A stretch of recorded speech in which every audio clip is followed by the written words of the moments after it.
Tangible and intangible benefits मैंने कल बताया था।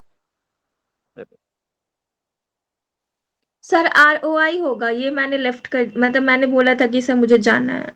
मालूम है। So RPA uses various methods. What is the meaning of RPA? Rate of return approach.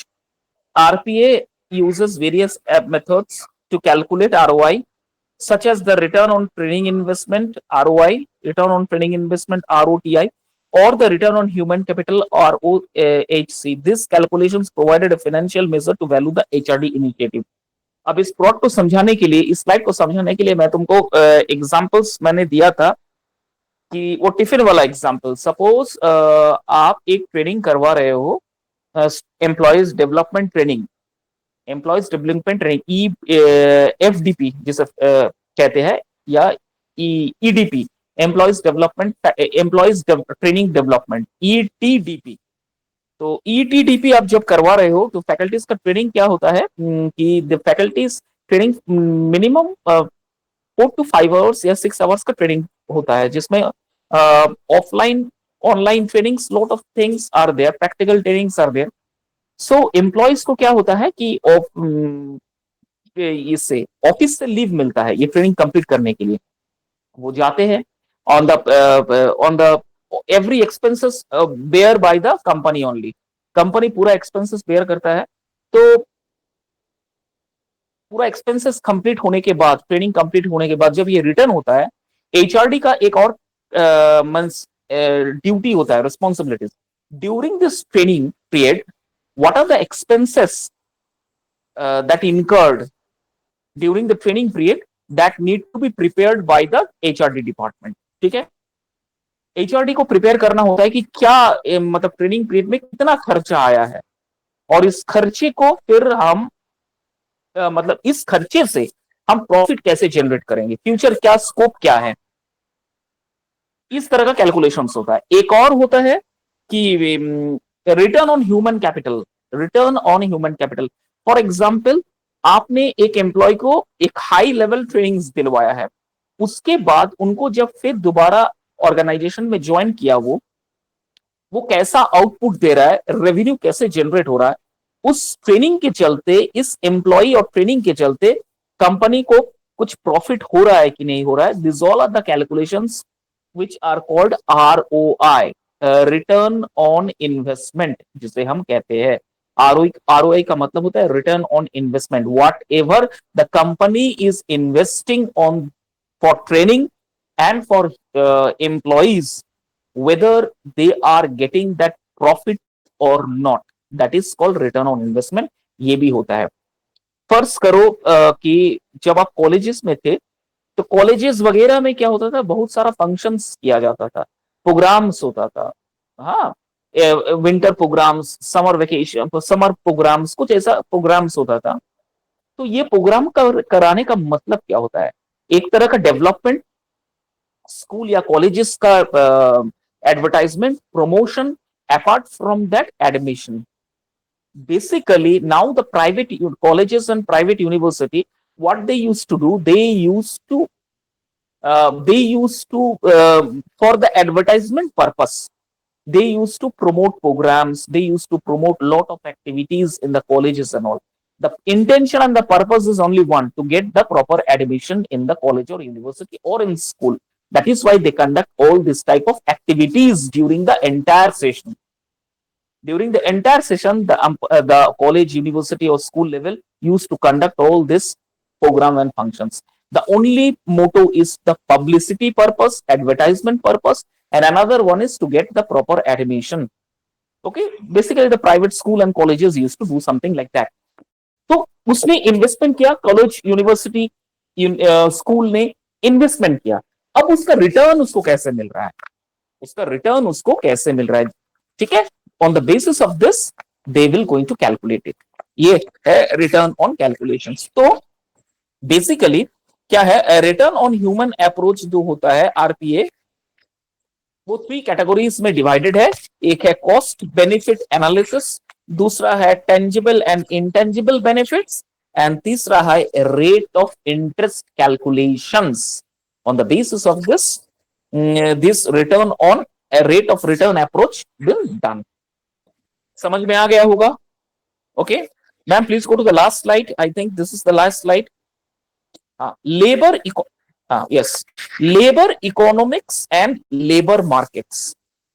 Now, apart from HRD, अब तक जो हम लोग एचआरडी के बारे में पढ़ रहे थे, उनका डिफरेंट कैटेगरीज, उनका डिफरेंट ऑब्जेक्टिव्स, उनका प्लानिंग, अब हम पढ़ेंगे लेबर.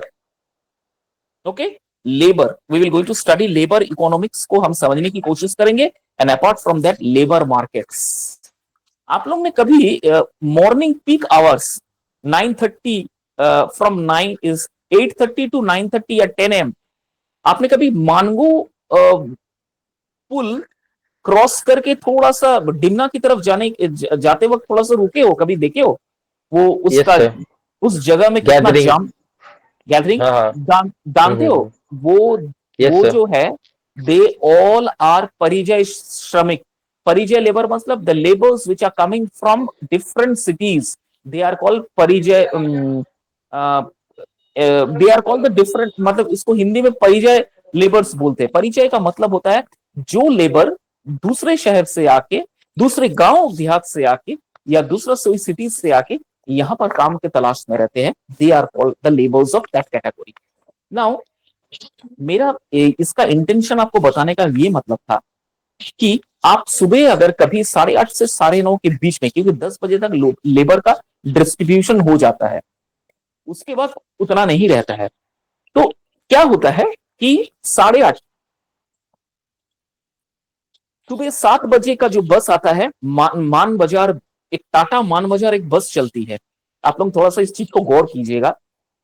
टाटा मान बाजार the place it's called Purulia which is in West Bengal. Means from outside Jharkhand, the laborers are coming from West Bengal to do some or to have some work, because Purulia is not so much developed, not so much industries are there. That is why the people or the laborers category people are coming here to do the labor work. और उनको क्या होता है, मान बाजार, बड़ा बाजार, हाँ, साइड से सब आते हैं. हाँ, मान बाजार, बड़ा बाजार, yes, absolutely. The place is called the Purulia, heart of Purulia West Bengal. Purulia है, आसनसोल से भी आते हैं कुछ ऐसे मतलब लेबर्स आते हैं. तो आप कभी अगर मतलब वो मानगो ब्रिज क्रॉस करके डिमना की तरफ आइएगा, तो ये लेबर आपको एवरी डे मिनिमम 200 लेबर्स का वहां गैदरिंग होता है, मोर देन 200. इतना भीड़, वो एक कॉर्नर में लाइन से खड़े रहते हैं. अब किस कैटेगरी के लेबर आते हैं? सुई पेरोने से लेकर, बच्चे संभालने से लेकर बिल्डिंग बनाने तक का लेबर वहां आपको मिल जाता है.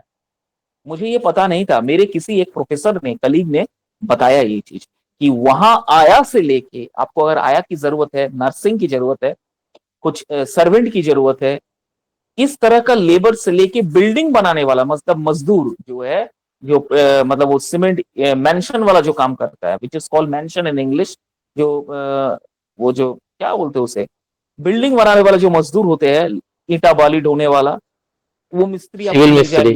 हाँ, सिविल मिस्त्री आपको मिल जाएंगे. अपार्ट फ्रॉम दैट इलेक्ट्रिशियंस बहुत आपको मिल जाएंगे. अपार्ट फ्रॉम दैट जो ऐसा है जो घर में झाड़ू कटका लगाने वाला, इस तरह का आपको वुमेन जो काम करने वाला, ये मिल जाएगा. मतलब हर एक किस्म के, हर एक कैटेगरीज के worker you will find over there. और उनका काम क्या होता है मालूम है? Every day they have to come here from Monday morning to Saturday. Sunday वो लोग ऑफ रखते हैं. Sunday is a off day for them. They also celebrate a one day of holiday for their, they also give some time, some space to their families. That is why Sunday is a off day. Apart from Sunday, from Monday to Saturday onwards, regularly from 6 onward, they started to make a gathering over there, started to make a gathering over there, and from 6 to till 9:30 or 10, they remains constantly over there, hoping for some work, that आज कोई supervisor मेरे को higher करके ले जाए, आज कोई ये सुपरवाइजर मुझे ले जाए, आज कोई वो आके मुझे ले जाए. वहां बोली लगता है, आप कभी अगर वहां थोड़ा सा खड़े हो जाइए, वहां बोली लगता है, बार्गेनिंग्स होता है कि कितना में चल रहा है, 200 रुपया में एक दिन का. नहीं होगा सर, एक दिन का नहीं, घंटे का होगा, मैं घंटे का हिसाब से लूंगा, 2 घंटा 200 रुपया. चलिए ठीक है, इस तरह का बार्गेन्स होता है. मतलब वहां लेबर खरीदा और बेचा जाता है। एक कैटेगरीज ऑफ लेबर वहां है जिसके अंडर में, सुपरवाइजर के अंडर में 20 से 30 लेबर काम करते हैं। अब वो बेचते हैं लेबर। कैसे? कोई सुपरवाइजर, कोई ठेकेदार वहां पर आया, मुझे आज आपका 5 लेबर चाहिए, कितना दीजिएगा? पूरा लेबर के मिला के आपको 5,000 दूंगा।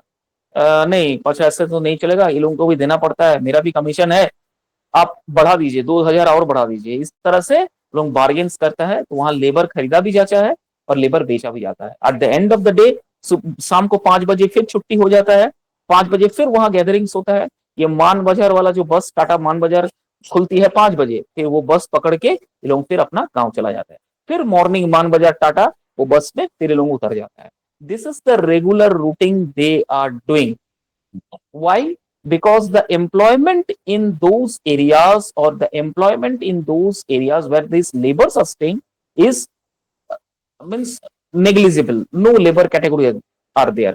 अब सालों भर तो आप हल नहीं चला पाओगे ना, सीजन होता है, सीजन में आप क्रॉप्स कल्टीवेट कीजिए, लेकिन अब सालों भर तो आप जमीन में हल जोत नहीं पाओगे ना, और सालों भर आपका फसल तो अच्छा नहीं होगा। कभी आपको तो एक बार घर से निकलना पड़ेगा, आपको लेबर्स करना पड़ेगा, फिर आप वापस जाइएगा जब हाँ कुछ बारिश हुआ, मौसम इस मौसम में ये फसल उगाया जाता है, तब आप वो काम कीजिए। मैक्सिमम यहाँ पर इस तरह का लेबर्स आते हैं। तो इकोनॉमिक लेबर्स, मैंने एग्जाम्पल देने का मतलब, लेबर इकोनॉमिक्स देने का मतलब ये है कि आज भी इतना डेवलपमेंट होने के बाद भी आज इतना अनएम्प्लॉयमेंट, बेरोजगार इंसान को एक शहर से दूसरे शहर जाना पड़ता है कुछ काम करने के लिए, कुछ पैसा इंतजाम करने के लिए। The economic conditions of labour is very very low. और एक बात हमेशा याद रखना, सिखाओ तो मजा खींचे। और एक बात हमेशा याद रखना कि only in India, I am repeating again, only in India the labors and the employments are paid means very low, or they are giving their paid very low, बहुत बहुत कम यहाँ पर देते हैं। ठीक है, अभी तो फिलहाल गवर्नमेंट ने स्लैब तैयार कर दिया है, लेकिन वो स्लैब में काम नहीं बनता है। मिनिमम आपको 10,000 देना पड़ेगा। एक लेबर क्लास कैटेगरीज के लिए स्लैब तैयार किया गया कि मिनिमम 10,000, अगर किसी ने कंप्लेन कर दिया तो ऑफिशियल एक्शन लिया जाएगा। लेकिन कितना जन ये मानते हैं? आज भी कमीशन बेस में काम होता है, आज भी आपका पैसा डिडक्ट हो जाता है, पैसा कट जाता है, बहुत बहुत मेहनत है, बहुत मेहनत है। ठीक है, तो देखो कैसा है। Labour economics studies the behaviour of worker and the employees in labour market. Now it analyzes how wages, employee levels, and working conditions are determined by the interaction of supply and demand of labor. Now the understanding is crucial for human resource development professionals to navigate the complexities of the labor market and ensure that organization can attract, retain, and develop the talent that they needed to succeed. आपको इसके बाद वाला chapter में कुछ अभिजीत थोड़ा सा mic off करो please, switch off the mic, maybe some dispute going on और maybe some chaos going on inside your house, so I am getting disturbed, so please switch off the mic. Okay, yes, so labor cat economy, labor जो होता है, labour economics, ये एक studies है, economics का एक part है। Economic जो सब्जेक्ट है उसका एक पेपर है लेबर इकोनॉमिक्स, जहां पर लेबर कैटेगरीज, उसका वर्किंग स्टाइल, उसका बिहेवियर ऑफ वर्क, उसका लेबर का डिमांड्स इन मार्केट, ये पढ़ा जाता है। कैसे, क्यों, how and why? Because it analyse how wages, employment levels and working conditions are determined. According to the conditions the work, the labours are determined. अब suppose फर्ज करो कि किसी को 4 तला बिल्डिंग के ऊपर पेंट करना है, तो आप किसी लेबर से क्या करा दोगे? Do you feel that is quite easier for you to hire someone else who doesn't have any experience regarding paintings? and they can pull the work? No. The experienced person who has the experience of doing such type of work, they are only capable to do that and to complete that work. Apart from that, nobody else. So labour class का categories होता है, उनका qualities होता है. Apart from that, किस labour का क्या behaviour है, उसका वर्क कल्चर क्या है, ये हम लेबर इकोनॉमिक्स के माध्यम से पता चलते हैं.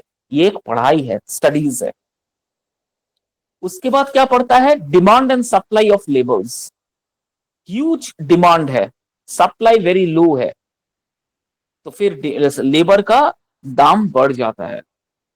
जैसे जेसीबी मशीन, आपने सुने होंगे नाम जेसीबी मशीन. Yes sir. इनका ड्राइवर मिलना बड़ी मुश्किल है. इनका ड्राइवर मिलना, जेसीबी चलाना, उसका ड्राइवर मिलना is really very tough. And mind it, उनका जो इनकम होता है एक प्रोफेसर से भी ज्यादा होता है.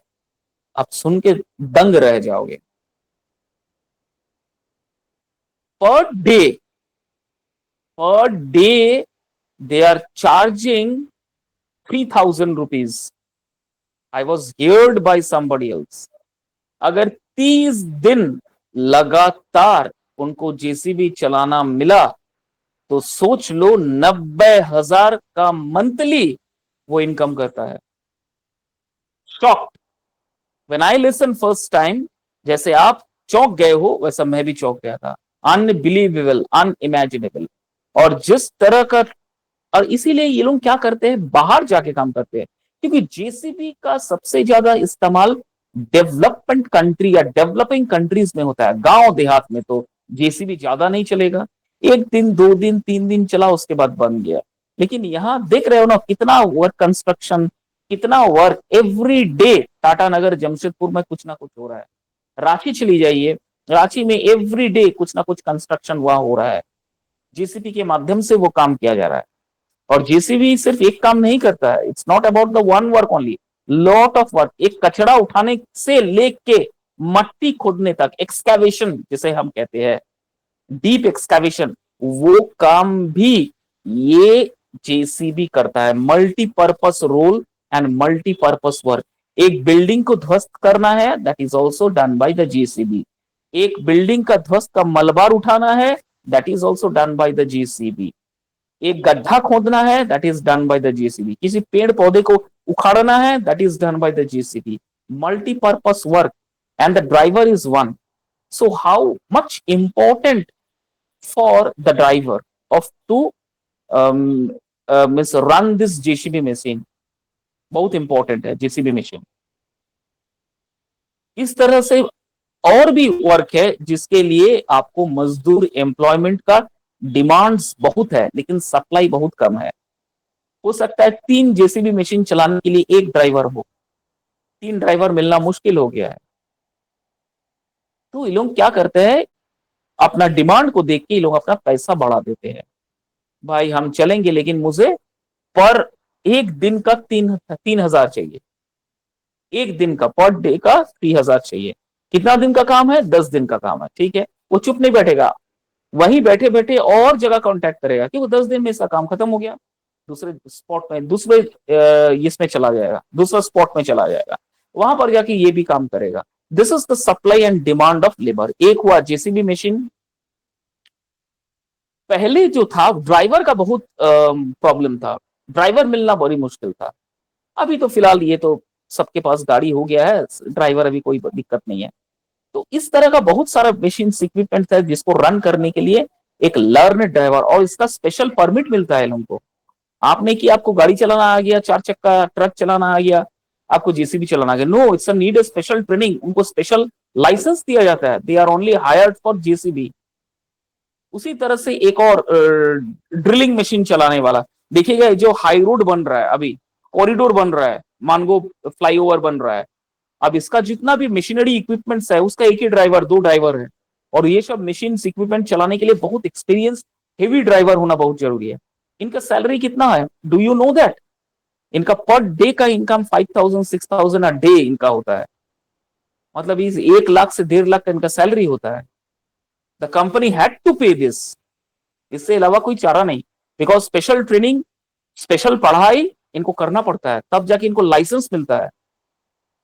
Am I clear? Yes sir. Okay, तो supply and demand, the interaction of supply and demand for labour determines the wages rate and the level of employment. जैसे मैंने अभी आपको बताया, लेबर का डिमांड एंड सप्लाई को देख के एक वेज तैयार होता है। वेज का मतलब ये पैसा, वेज का मतलब भाड़ा। फॉर एग्जाम्पल वेज, नहीं रेंट का मतलब भाड़ा, वेज का मतलब क्या हो गया यार, एक दिन का मेरा क्या बोलते हैं उसको हिंदी में, मजदूरी। मजदूरी। Thank you Abhijit. एक दिन का वेज बनता है आपका डिमांड एंड सप्लाई देखिए। जैसे मैंने वो मानगो वाला एग्जाम्पल आपसे शेयर किया, वहां बहुत तरह के लेबर्स आता है और बहुत लेबर थोक में आता है, तो वहां लेबर का जो वो मजदूरी है बहुत कम है, 200 रुपया, 250 रुपया, 300 रुपया, इस तरह का मजदूरी आपको मिलेगा। ठीक है, अगर वहीं पर एक जेसीबी का ड्राइवर खड़ा रहेगा जिसका डिमांड बहुत हाई है, उनका फिर 3-10 गुना बढ़ जाएगा, 2000, साढ़े 1500। 350 से सर स्टार्ट होता है, क्या? मतलब रेट जो जेसीबी का, वुमेन्स लोग जेसीबी काम ड्राइवर। करते हैं ना, जेसीबी का नहीं, जेसीबी के ड्राइवर सर का हाई रेट है। हाँ, बहुत बहुत बहुत। जेसीबी का कोई ड्राइवर वहां पे खड़ा नहीं रहता सर। नहीं, और हम अच्छा बता रहे हैं, हम्म, हम आपको एक एग्जाम्पल के तौर पे बता रहे हैं। वहीं अगर एक जेसीबी का ड्राइवर रहेगा, तो मैं वो एग्जाम्पल आपको डिफरेंस बता रहा हूँ कि लेबर का वेज कैसे, लेबर का मजदूरी डिसाइड कैसे होता है, काम को देख के, डिमांड को देख के और सप्लाई देख के एक वेज तैयार होता है। वेज का मतलब मजदूरी तैयार होता है। ठीक है, इस तरह से होता है। And human capital theory, what is this? Human capital theory recognizes that individuals invest in their education, training, and skill to increase their productivity and earning potential. Human resource development professionals play a key role in developing human capital by creating opportunities for employees to enhance their skill and knowledge. अब तक जो मैंने पढ़ा रहा था वही same चीज यहां पर लिखा हुआ है। To for the development, for the growth of the industry or organizations, the employee need to go through a proper training. For this proper training and proper knowledge, investment is required by, an investment pay is given and done by the company itself. Okay.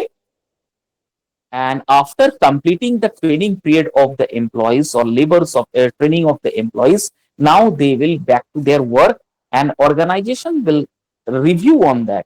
Organization will make a report on that, that how much expenses we have incurred on this particular labor or particular employee for his or her training, and after that how much return we are getting by investing on this employees. This is called human capital theory. यहां हो जाता है खत्म unit 2। यही last slide था, कुछ doubt है तो पूछ लो तनुजा ना अभिजीत, बोथ।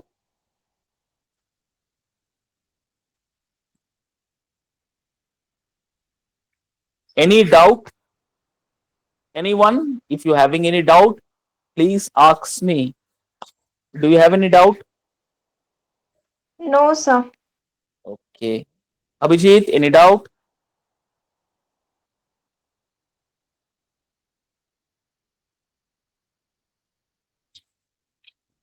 अच्छा मैम, प्लीज थर्ड यूनिट में चले जाइए।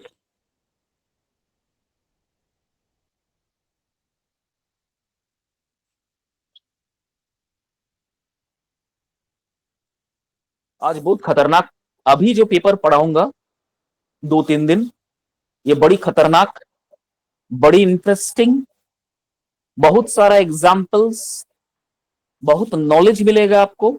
मैं पेपर स्टार्ट करने से पहले बता दे रहा हूं, मैम ने शायद आपसे स्क्रीन शेयर किए होंगे, पीपीटी शेयर किए होंगे। हाँ कि ना में जवाब दीजिएगा। शेयर यस किए सर। होंगे। Yes sir. देखिए, heading is very very important, job analysis. हम लोग जानते ही नहीं है जॉब एनालिसिस कैसे किया जाता है, जानते नहीं है। 5 से 7 साल हम लगा देते हैं सरकारी नौकरी के पीछे, उसके बाद हमारा एज चला जाता है 25 प्लस। 25 प्लस जब एज चला जाता है, फिर हम रुक करते हैं प्राइवेट सेक्टर में। प्राइवेट सेक्टर में जब हम अपना रुख रास्ता बदलते हैं, तब वही प्राइवेट सेक्टर का एचआर हमसे सवाल करता है कि इतने सालों तक आप क्या कर रहे थे।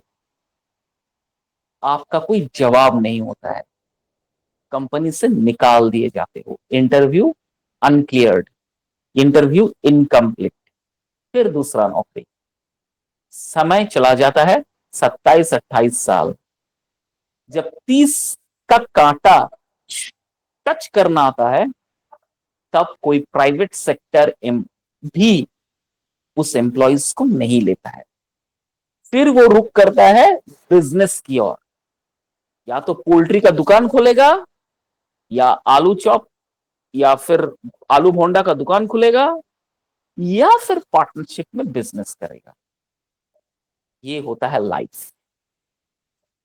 इसीलिए this chapter is very important. Job analysis ये हमको करना ही नहीं आता है। Based on your strength, capabilities, result, experience, performance, skill, आपको अपना जॉब सिलेक्ट करना चाहिए। जैसे मैंने तनुजा से कहा कि Tanuja, for you HRD in industry will be tough for you. It will be a very tough for you to cope up in the industries being an HR, because lot of things and loads of things will be input on your soldier. Sorry, not soldier, shoulder. Lot of responsibilities will be put on your shoulder. So may sometime you feel that I should resign from my job. Example के तौर में मैं आपको बताता हूं, Tata Motors में एक और वैकेंसीज है, आप जानते होंगे Tanuja, customer care department. Do you know that? Sir ये विच जो कंपनी? टाटा मोटर्स, ओके, आपको पता नहीं है? No sir. चलिए बता देता हूं, बिल्कुल पता नहीं है लेकिन बता देता हूं। टाटा मोटर्स का जो गाड़ी बनता है, शोरूम से निकलता है, सर्विसिंग सेंटर होता है कि नहीं टाटा मोटर्स का? Yes sir. जैसे मैंने टाटा मोटर्स का टाटा पंच गाड़ी है खरीदा, या टाटा नेक्सॉन खरीदा, अब इनका टाटा कंपनीज का गाड़ी है ये, तो टाटा तो इनको सर्विस सेंटर प्रोवाइड करेगा ना। जो भी कंपनीज गाड़ी अपना गाड़ी मार्केट में लाता है, जैसे महिंद्रा हुआ, थार हुआ, महिंद्रा का ही थार है, इस तरह का जितने भी गाड़ी की कंपनी है, सबसे पहले उन लोगों तो गाड़ी और उसके बाद सर्विस सेंटर उन लोगों को रखना पड़ता है। तो उसी तरह टाटा मोटर्स का भी अपना सर्विस सेंटर है। गमरिया में है, आदितपुर में है, मानगो में है, साक्षी में है, best of the best places में इनका सर्विस सेंटर है। अब इस सर्विस सेंटर में दो ऐसा पोस्ट है जो कि बहुत चैलेंजिंग पोस्ट है। Not challenging I can say, but very what you can say hectic position. Hectic sir. हाँ, बहुत हेक्टिक, मतलब बहुत ज्यादा माथा खपत करने वाला। कैसा बताता हूं, आप खाली सुनते रहिए। माथा खपत वाला है रिस्पॉन्सिबिलिटी। पहला है एचआर, सर्विस सेंटर में रहता है एक एचआर। एक फ्लोर सुपरवाइजर होता है, जिनका काम होता है गाड़ी को, कोई भी गाड़ी सर्विस सेंटर में जैसे ही आता है, उनको तुरंत एक स्पेस प्रोवाइड किया जाता है कि गाड़ी खड़ा कहाँ रहेगा, किसके बाद इसका नंबर लगेगा, क्या क्या पॉइंट्स बेसिस पे आप सर्विसिंग कराओगे। फॉर एग्जाम्पल, फ्यूल चेंज करोगे, ब्रेक ऑयल चेंज करना है, उसके अपार्ट फ्रॉम दैट कुछ स्पेयर पार्ट्स अगर 1 साल चलने के बाद खराब हो जाता है, उस स्पेयर पार्ट को बदली करना है। ब्रेक जो ऑयल है उसको चेंज करना है। इंजन ऑयल तो चेंज होगा ही होगा। अपार्ट फ्रॉम जो ब्रेक का जो शूज है, उस वैक्यूम को क्लीन करना होता है। इस तरह का सर्विसिंग जो नई गाड़ी है किया जाता है आफ्टर 6 मंथ और 1 ईयर। अब सबसे टेंशन वाली बात स्टार्ट कब होता है, जब लगातार एक के बाद एक के बाद एक गाड़ी आते वक्त रहता है और उसको स्पेस प्रोवाइड आप अच्छी तरीके से नहीं कर पा रहे हो, तब आपके एफिशिएंट पे नाम उठाया, उंगली उठाया जाता है कि ये बंदा बिल्कुल एफिशिएंट नहीं है काम के मामले में। तो एचआर फिर आपका कंप्लेन करेंगे, this man is not suitable to become a floor manager of this service centre. दूसरा जो सबसे रिस्पॉन्सिबल वाला काम है वो है कस्टमर सर्विस, जो कि जिसका बैठने का जगह वो सर्विस सेंटर में ही होता है। अब इनका काम दो होता है, एक इंक्वायरीज जितना आएगा उसको सॉल्व करना, दूसरा है जो गाड़ी सर्विस सेंटर टाटा का जो जितने भी गाड़ी है जो कि फ्री सर्विसिंग इसका कंप्लीट हो चुका है, अब पेड सर्विसिंग वाला बाकी है, उनको बार बार रिमाइंडर देना, क्योंकि कंपनी को भी तो प्रॉफिट करना है ना। जितने भी फ्री सर्विसिंग होते हैं वो सब करवा लेते हैं, लेकिन पेड सर्विस जब आता है तब कोई भी हम में से कोई भी इंसान मतलब सर्विस सेंटर जो कंपनी वाला होता है उसमें नहीं जाते, हम लोग लोकल प्राइस सेंटर से करवा लेते हैं। क्यों? कॉस्ट थोड़ा कम पड़ता है, लोकल मशीनरीज इक्विपमेंट लोकल कुछ लगेगा तो कम में हो जाता है। ठीक है, किसी किसी का गाड़ी का बहुत शौक होता है, वो कभी भी सर्विस सेंटर को छोड़ के दूसरे सर्विस सेंटर में जाए और बाहर कभी नहीं करवाएंगे, वो रिपेयरिंग वाला जो भी काम है वही करवाएंगे। तो कस्टमर सर्विस का हेडेक इतना खतरनाक होता है, ये भी टाटा मोटर्स का ही रिक्रूटमेंट होता है सर्विस सेंटर कस्टमर सर्विस। ठीक है, कॉल सेंटर का कुछ third party payroll call centre का वहां कुछ बिठाया जाता है लेडीज को, उनका काम जितना होता है कि नए गाड़ी जितना आएगा उनका इंक्वायरीज को शॉर्ट आउट करना, या जो भी इंक्वायरी ओवर द फोन आ रहा है उस चीज को सॉल्व करना। दूसरी जो सबसे इंपॉर्टेंट और खपत वाली चीज है कि उनको फोन करना पड़ता है, जितना पेड सर्विस फ्री वाला सर्विस कंप्लीट हो गया, अब उनका पेड सर्विस चालू है, उनको टारगेट दिया जाता है कि आप बुला बुला के यहां पर पेड सर्विस वाला में काम करवाइए। टारगेट, ये तो टारगेट एक ऐसा वर्ड है जिसे सुनते ही बहुत सारा टेंशन आ जाता है, because at the end of the day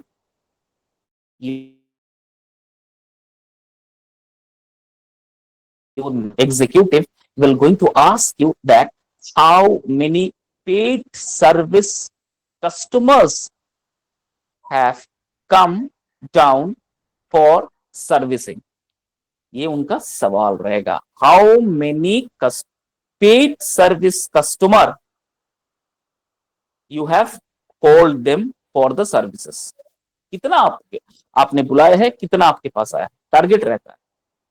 That is why this particular area is very very tough to handle. Human resource का ये बहुत टफ पार्ट है। तनुजा समझ में आ रहा है? Yes sir. तो अब जॉब एनालिसिस का बात क्या है, आप अपना नेचर को देखते हुए, एनवायरमेंट को देखते हुए, आपका पर्सनालिटी और स्किल को चेक करते हुए आपको जॉब चूज करना पड़ता है। You need to choose your job. ठीक है, you need to choose your job कि मेरे लिए सुइटेबल क्या जॉब है। जैसे मैंने तनुजा से कहा, Tanuja from your speaking power मुझे ऐसा महसूस होता है, आपका कम्युनिकेशन को देख के मुझे थोड़ा इस तरह से महसूस होता है, पता नहीं मैं राइट हूं कि रॉन्ग हूं, आप थोड़ा सा सॉफ्ट कॉर्नर वाली लेडी हो।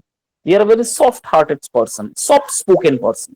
I don't know whether you're soft-hearted or not, but you are a very soft-spoken person.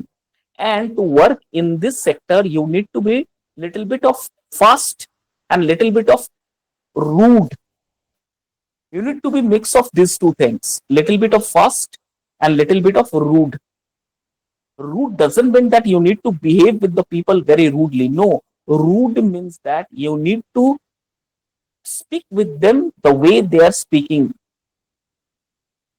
Okay, जैसे मेरे गाड़ी का जब सर्विसिंग का टाइम आता है तब वहां से फोन आता है टाटा मोटर्स का, मेरा टीवीएस का गाड़ी है, तो टाटा मोटर्स जब मुझे फोन कर टीवीएस जब कंपनी हमें फोन करता है शोरूम से, सर्विसिंग सेंटर गमरिया में है, सर आप कब आ रहे हैं, this is the tone of their voice, customer service. वो सॉफ्ट स्पोकन में बात नहीं करते हैं, गुड मॉर्निंग सर, मैं ये बात कर रहा हूँ, क्या मैं 2 मिनट आपसे बात कर सकता हूँ? इस तरह से नहीं पढ़ता है। उनका एक बोलने का एक ओडेसिटी है कि सर आप कब आ रहे हो। जब मैं पूछूंगा कहाँ, सर आपका सर्विसिंग सेंटर फ्री वाला कंप्लीट हो गया है, पेड वाला चालू हो गया है, बुकिंग कर रहा हूँ सर, कब आना है आपको। वो अपना प्रेजेंटेशन इस तरह से देगा ना, तो आप भौचक्के हो जाएंगे कि मैं इसको जवाब क्या दूं, हाँ या ना में। उलझा देते हैं। अगर हाँ बोलते हो, वो डेट टाइम सब लिख देगा, आपको अपॉइंटमेंट भी दे देगा कि 10:30 बजे सैटरडे को आप अपनी गाड़ी लेके पहुंच जाएगा। अगर बाई चांस आपने नहीं पहुंचा है, तो आपका फिर बैंड बजा देगा। कैसे? आपको फिर कॉल कॉल करेगा, कॉल करके बोलेगा सर आपको तभी बता देना चाहिए था कि मैं नहीं, आप करने वाले नहीं हो, आपको दूसरी जगह जाना है। हमने आपका स्लॉट निकाल के आपके नाम पे बुकिंग कर दिया है। अब आपका बुकिंग कैंसिल होना मतलब आज होल डे उस बुकिंग में कोई गाड़ी नहीं आएगा, तो आपने तो कंपनी का घाटा कर दिया सर। प्लीज सर अब जहां भी हो आ जाइए। और आपको इस तरह से प्रेशर बनाएगा कि आपको आना ही पड़ेगा, you need to come and you had to come. Am I clear? So that is why the I want to say that HR job is little bit complicated, but कुछ कुछ एरिया सेक्टर में आप अगर HR का वो काम करोगे, that will be much benefited for you। जैसे मैंने तनुजा से कहा है, तनुजा अगर आप एफिशिएंट हो तो आप टाटा मोटर्स में इंटर्नशिप करने के बाद अप्लाई कर सकते हो। अगर hopefully by the grace of God आपको मिल गया तो ठीक है, अगर नहीं मिलता है तो आप किसी ऐसे यूनिवर्सिटी या कॉलेज में ज्वाइन कीजिए जहां पर इसका प्रायोरिटी सबसे ज्यादा है। और मेरी बात मानिए कि कॉलेज में आपका प्रेशर बहुत बहुत कम है अकॉर्डिंग टू कंपेयर टू आपका गाड़ी वाला सेक्टर और बैंकिंग वाला sector. Is it clear? Yes sir. तो जॉब एनालिसिस ना एक आर्ट है, एक कला है कि मैं अपना काबिलियत को देख के कैसे जॉब एनालाइज करूं। Ma'am please go to the slide. What is the definition of a job? Listen, the slide is prepared in a theoretical basis. आपको यहां से क्वेश्चन आंसर मिल जाएगा। आप यहां से क्वेश्चन आंसर एग्जाम के लिए प्रिपेयर कर सकते हो। इसी को मद्देनजर रखते हुए ये स्लाइड का प्रिपरेशन इस तरह से किया गया है। देखो definition of a job, job का डेफिनेशन क्या है? Job may be defined as a collection or aggregation of tasks, duties, and responsibilities which as a whole and regarded as a regular assignment or individual employee to individual employee।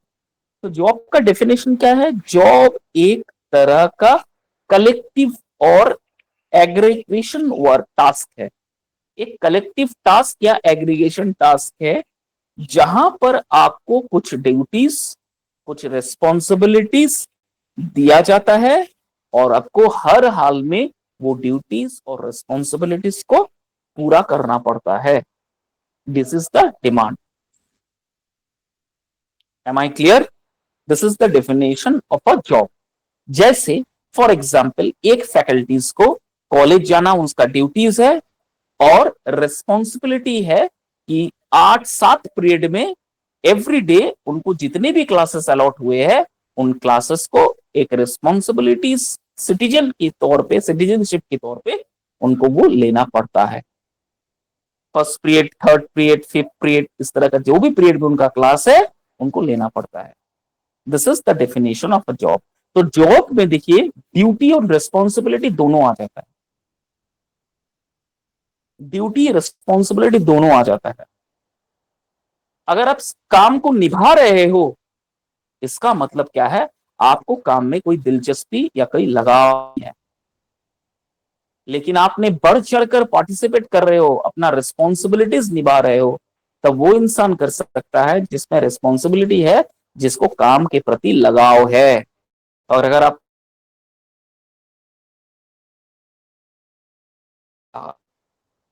Newton's का एक law बहुत अच्छा है, जितना ज्यादा attracted किसी चीज पे होगा उतना ही ज्यादा आपको उसका पॉजिटिव अट्रैक्शन आपकी ओर खींचेगा। आप जिस काम करते हो उस काम से ज्यादा आप प्यार कीजिए, आपको वही काम आगे जाके आपको फायदा पहुंचाएगा। एक कहावत, मैंने इंसिडेंट आपको बताता हूँ। एक इंटरव्यू में मैगजीन्स में सचिन तेंदुलकर ने इंटरव्यू में बता रहा था, Yuvraj Singh in the 2003 I think एक कोई मैच था जिसमें उन्होंने युवराज सिंह का बैट नहीं चला, स्पिन बॉलिंग में युवराज सिंह आउट हो गया। इतना गुस्सा था Yuvraj Singh throne his bat. वो क्लिप अगर आपके पास है यूट्यूब में जाके देख लेना। युवराज सिंह इतना गुस्सा हो गया था, गुस्सा से आके वो बैट फेंक दिया और बैट टूट गया हैंडल से। ड्रेसिंग रूम में युवराज सिंह आया, सचिन तेंदुलकर ने उसे उसके पास बिठाया और उससे एक ही बात कहा, जिस चीज को तुम पटक रहे हो, जिस चीज को तुम आज तोड़ रहे हो, यही तुम्हारा 2 वक्त की रोटी का इंतजाम करके तुमको देता है।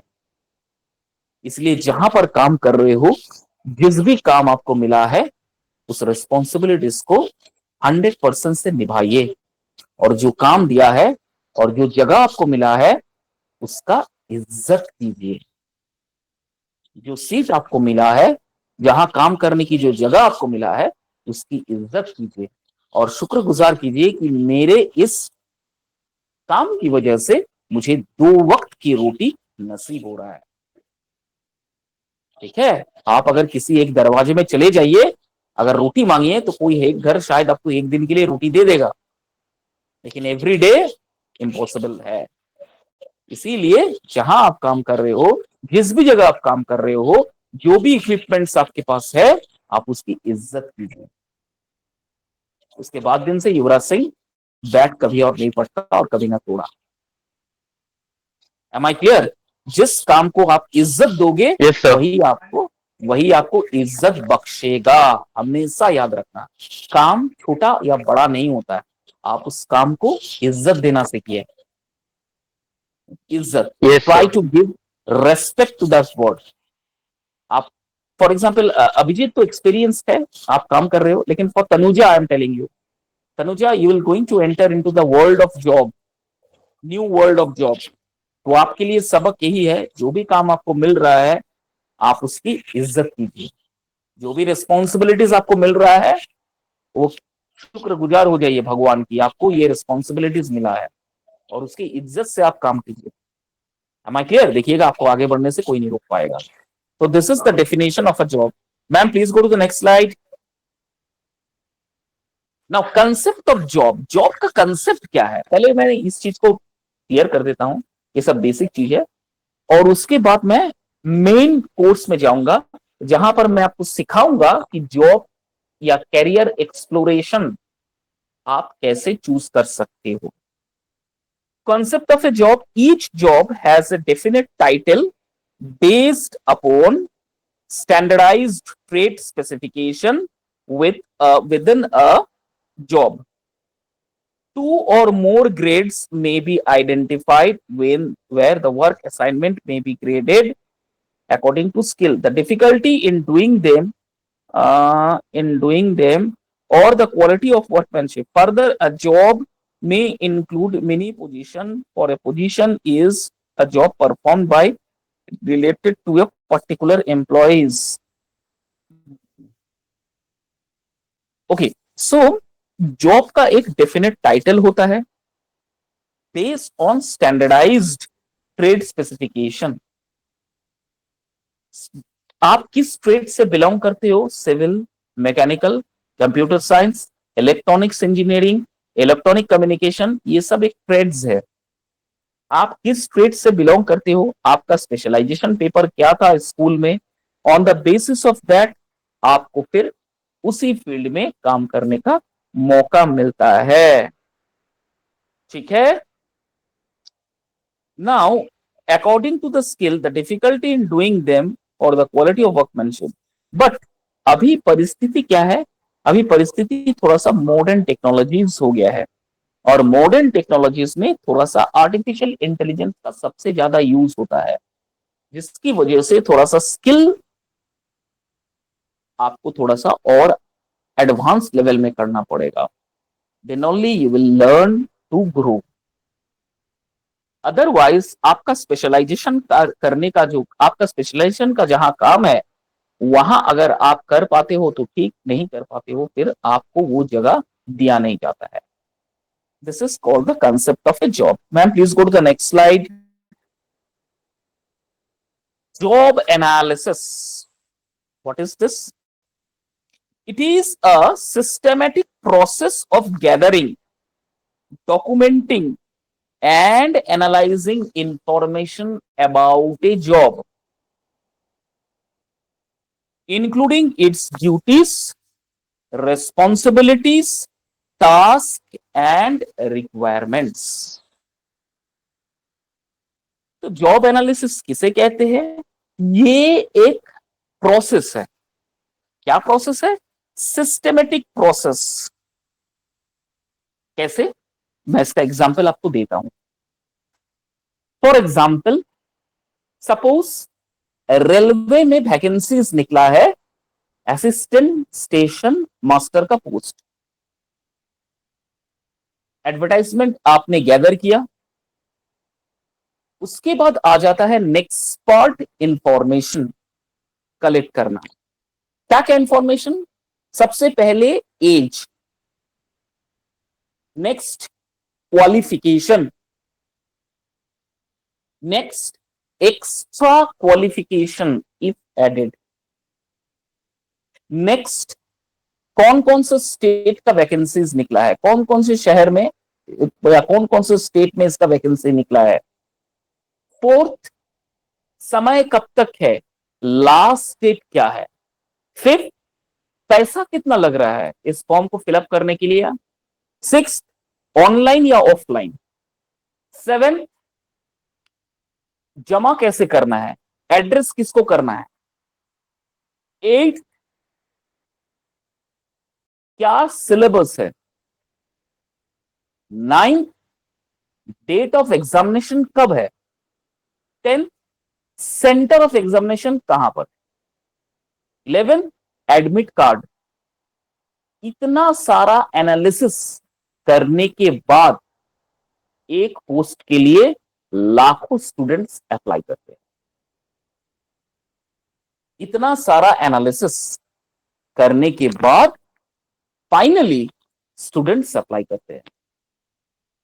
ठीक है, तो आप किसमें सबसे ज्यादा ध्यान दीजिएगा। The most prior importance you will going to give और most prior stress you will going to give on 3 or 4 important points.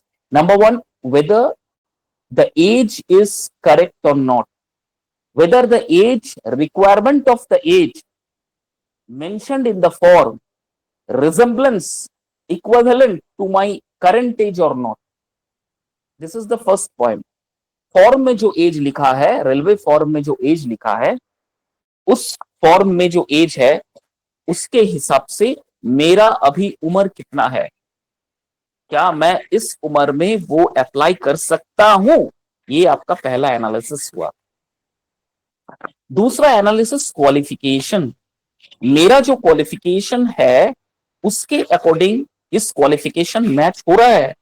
अगर हां तो आप फिलअप कर पाओगे, अगर ना तो आप नहीं कर पाओगे। ठीक है, आप एडमिट कार्ड के लिए आप जब अप्लाई करोगे आपके पास एडमिट कार्ड आ जाएगा, लेकिन एग्जाम देने के बाद जब शॉर्टलिस्टेड होने का वक्त आएगा तब आपको लिस्ट से बाहर कर देगा। ठीक है, this is the basic way to analyse the job. Now why it is important? Because it helps to identify the key aspects of a job and the skills, knowledge and qualification needed to perform it effectively. ये जरूरत क्यों है analysis करना? आपके skill को निखारता है, आपको अपने बारे में जानकारी देता है कि मैं कितना स्किल ओरिएंटेड हूं, कितना मेरा लेवल है, ताकि मैं ये रेलवे वाला जॉब, असिस्टेंट स्टेशन मास्टर का जॉब अप्लाई कर सकूं। अपार्ट फ्रॉम दैट आपका स्किल बढ़ाएगा, नॉलेज बढ़ाएगा और आपको मोटिवेटेड करेगा। That is why job analysis is very, very important. Am I clear? Yes, sir. Any doubt? Tanuja, any doubt? Okay, ठीक है। अभिजीत, आज यही रहने देते हैं, कल हम लोग जॉब एनालिसिस के बाद हम लोग पढ़ाई करेंगे, ठीक है? Okay, sir. Thank you, thank sir. You.